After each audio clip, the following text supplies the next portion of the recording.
Lapas Kelas 2B Kayuagung melakukan razia rutin guna membebaskan lingkungan lapas dari HP dan narkoba, serta menanggapi isu warga binaan di Lapas Kayuagung. Menanggapi isu yang beredar di media sosial terkait warga binaan di dalam Lapas Kelas 2B Kayuagung, Kepala KPPLP Ki Agus Muhammad Reza mengatakan jika pihak lapas sudah menindaklanjutinya sesuai aturan. Jika sebanyak 9 orang warga binaan lakukan provokasi terhadap keberadaan kinerja lapas.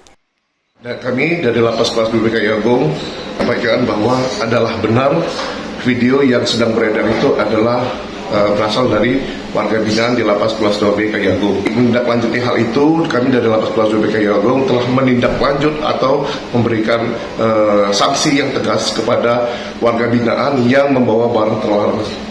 Kemarin sudah kita laksanakan pemeriksaan secara intensif melalui tim. Mereka sudah kita proses secara hukum dan masuk register secara administratif. Orang-orang yang diduga adalah sebagai provokator yang bisa menyebabkan gangguan kamtib. Untuk memastikan warga binaan aman dari barang terlarang, petugas juga tengah giat lakukan razia rutin, termasuk menindak warga binaan jika ditemukan handphone di dalam kamar akan langsung dimusnahkan. Novan Wijaya, PAL TV.